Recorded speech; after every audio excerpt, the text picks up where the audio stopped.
2025년 오늘은 새해 첫 주일입니다.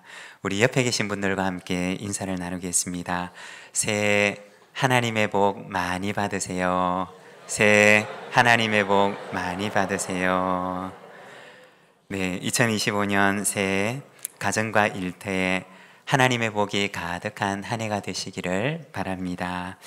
우리가 작년부터 매월 첫 번째 주일에는 이렇게 전 세대 예배로 드리고 있습니다. 온 세대가 함께하는 이 자리가 얼마나 귀한 자리인지 모릅니다.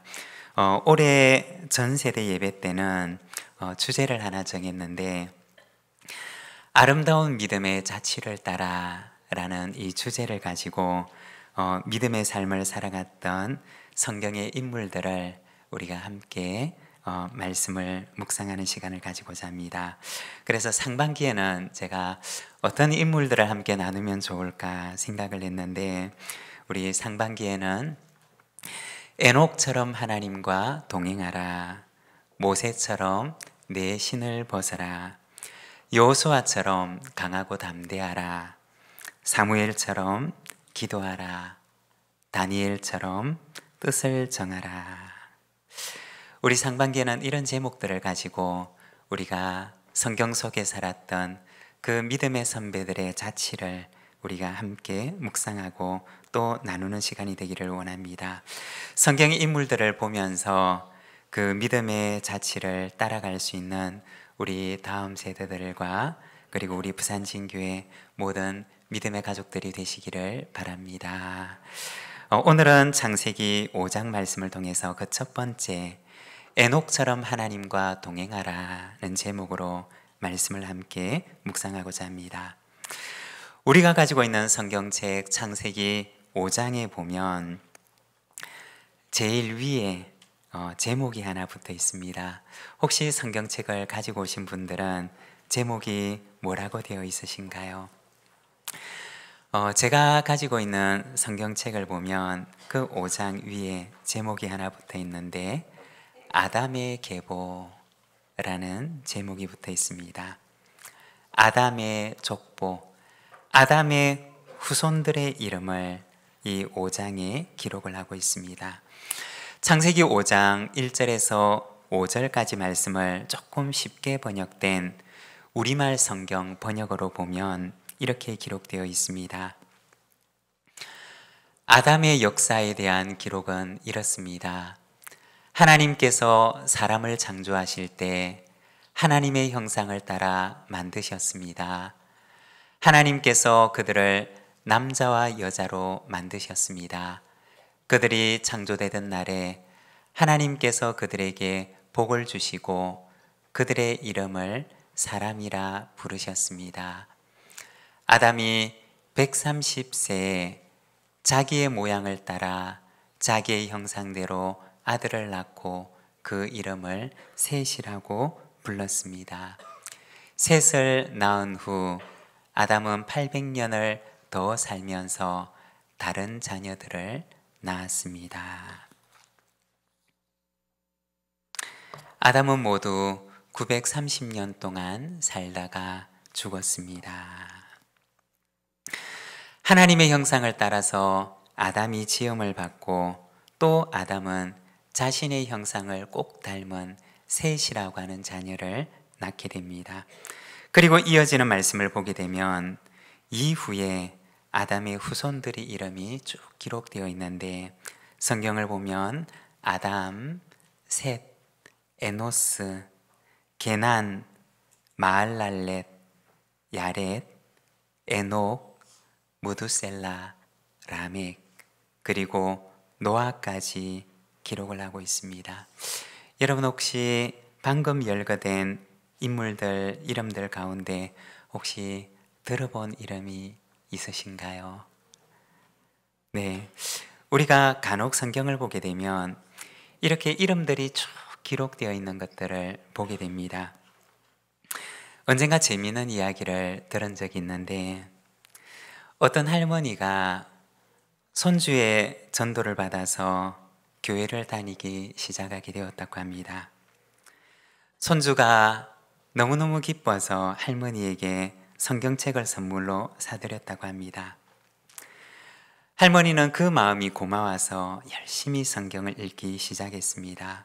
그런데 어느 날 손주가 보니까 할머니가 돋보기를 이렇게 쓰시고 성경책을 읽으시는데 사람 이름만 골라서 읽으시더랍니다. 그래서 손주가 의아해서 할머니에게 물었다고 합니다. 할머니, 성경을 읽는데 왜 이름만 골라서 읽으세요? 그러자 할머니가 손주를 보시면서 내가 무슨 말인지 다 안다고 하면서 안다는 듯이 웃으면서 이렇게 말씀을 하시더랍니다. 얘야, 내가 이 나이에 성경을 다 읽어서 뭘 하겠니? 이 사람들 천국 가면 다 만날 텐데 이름이라도 외워가지고 가야지. 그러더랍니다. 나중에 가면 만날 사람들 이름이라도 외워가려고 그렇게 이름만 읽었다고 합니다. 창세기 5장에 보면 여러 사람들의 이름이 나오는데 낳고 살고 죽고 또 낳고 살고 죽고 낳고 살고 죽고 그 사람들의 생애가 아주 짧은 걸로 요약되어 기록되어 있습니다. 그런데 그 가운데 어떤 사람에 대해서는 마치 별명처럼 특별한 수식어가 덧붙여 있는 사람들이 있습니다. 오늘 우리가 읽은 이 에녹이라고 하는 사람에게도 짧은 수식어가 붙어 있는데 바로 하나님과 동행하는 사람이라고 하는 수식어가 붙어 있습니다. 여러분, 우리도 언젠가 우리 이름 앞에 어떤 수식어가 붙게 되지 않을까요? 우리 이름 앞에는 어떤 수식어가 붙게 될까요? 우리 교회 마당에 가보면 몇 분들의 이름이 기록되어 있는데 그 가운데 맥켄지 목사님이라고 하는 분이 계십니다. 제가 어제 가서 사진을 하나 찍었는데 앞에 나와 있는 사진입니다. 이분의 이름 앞에도 작은 별명이 하나 붙어 있었습니다. 어떤 별명이 붙어 있었느냐? 영어로 되어 있는데 그 제일 위에는 제임스 노벨 맥켄지라고 하는 이름이 적혀 있고 그리고 그 아래에는 그분이 하나님께 부름을 받은 날짜가 적혀 있습니다. 그리고 하나님께 부름을 받을 때 그의 나이가 91세였다라는 기록이 있습니다.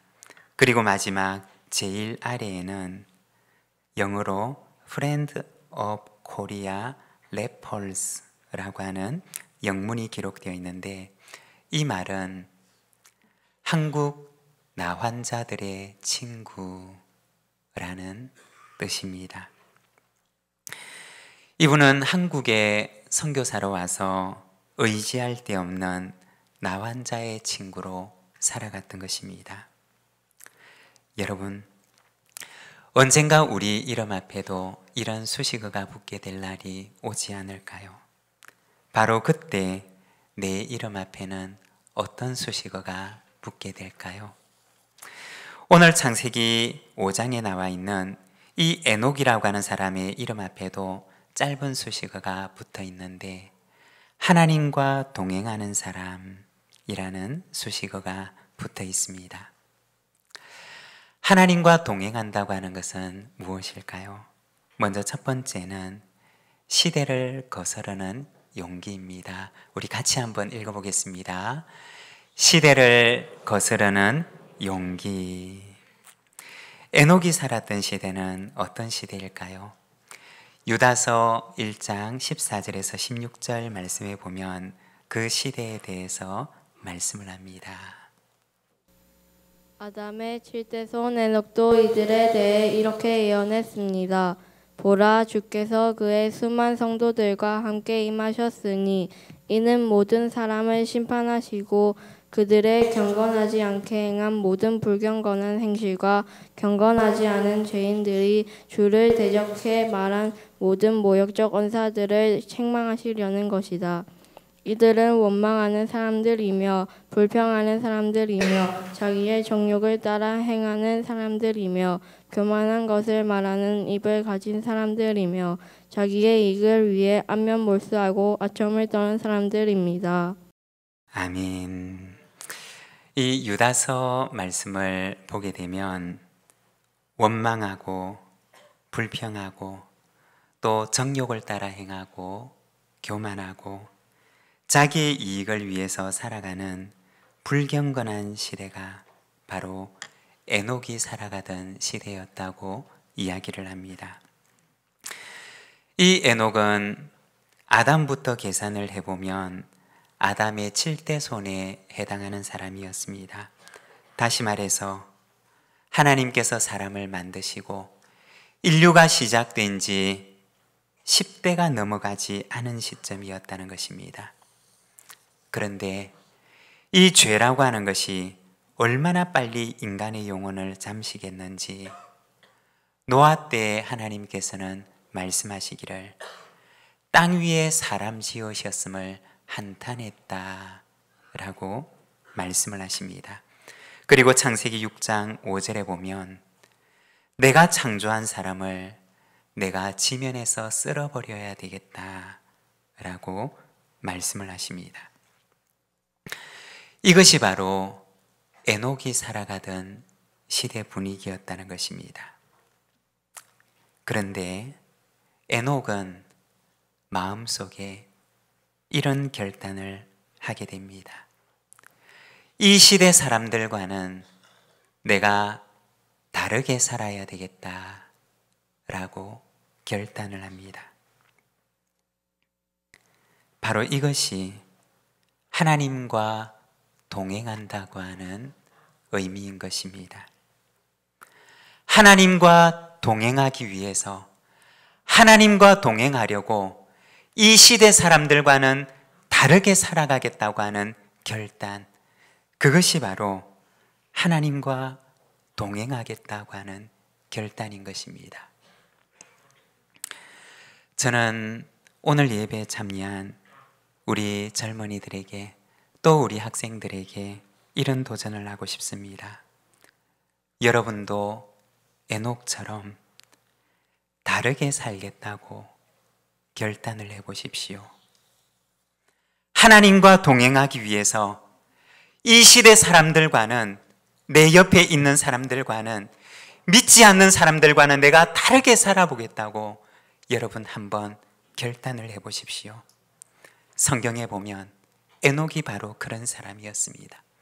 노아가 바로 그런 사람이었고, 아브라함이 바로 그런 사람이었고, 모세가 그런 사람이었고, 요셉이 그런 사람이었고, 사무엘이 그런 사람이었고, 다니엘이 바로 그런 사람이었던 것입니다. 이들은 모두가 다 내가 다르게 살아가겠다고 그 마음속에 굳게 결심했던 사람들이었던 것입니다. 그리고 하나님께서는 이렇게 결심하는 사람들의 인생을 하나님께서 책임져 주셨다는 것입니다. 여러분, 내가 하나님과 동행하기 위해서 다르게 살겠다고 결심하면 하나님께서 우리의 인생을 책임져 주시는 줄로 믿습니다. 그리고 두 번째, 하나님과 동행하는 삶이라고 하는 것은 하나님께 자신을 드리는 결단입니다. 우리 같이 한번 읽어보겠습니다. 하나님께 자신을 드리는 결단. 히브리서 11장 5절과 6절의 말씀입니다. 믿음으로 에녹은 죽음을 보지 않고 들림을 받았습니다. 하나님께서 그를 데려가셨기 때문에 그는 더 이상 보이지 않았습니다. 데려가기 전에 그는 하나님을 기쁘시게 하는 사람이라는 인정을 받았습니다. 믿음이 없이는 하나님을 기쁘게 할 수 없습니다. 그러므로 하나님께 나아가는 사람은 하나님이 계신 것과 하나님은 그분을 간절히 찾는 사람에게 상 주시는 분임을 믿어야 합니다. 아멘. 네. 하나님과 동행하는 삶이라고 하는 것은 하나님께 자기를 드리기로 하는 결단을 말하는 것입니다. 세상을 기쁘게 하는 것이 아니라 하나님을 기쁘시게 하는 사람이 되겠다고 결단하는 것입니다. 여러분, 에녹이라고 하는 사람의 이름의 뜻을 아십니까? 에녹이라고 하는 이름은 봉헌이라고 하는 뜻을 가지고 있습니다. 우리가 예배 시간에 헌금을 드릴 때 봉헌한다 라고 하지 않습니까? 그런데 이 에녹의 부모는 그 아들을 낳고 나서 이름을 지을 때 이 아이의 이름을 에녹, 즉 봉헌이라고 지었다는 것입니다. 왜 그렇게 지었을까요? 너는 이 시대 사람들을 본받지 말고 하나님께 드려지는 봉헌처럼 살아라 고 하는 의미였을 것입니다. 그리고 에녹은 자신의 이름대로 살아갑니다. 그 시대 사람들을 따라 살아가지 않고 하나님과 동행하며 하나님을 기쁘시게 하는 삶을 살아가고자 그는 그의 인생을 그렇게 살아갑니다. 하나님과 동행하는 삶을 살아갔던 것입니다. 그리고 하나님께서는 그의 삶을 기쁜 봉헌의 예물처럼 받으셨다는 것입니다. 2025년 새로운 한 해가 우리에게 시작되었습니다. 에녹처럼 우리도 하나님께서 기쁘게 받으시는 봉헌의 삶을 살아가는 저와 여러분이 되시기를 바랍니다.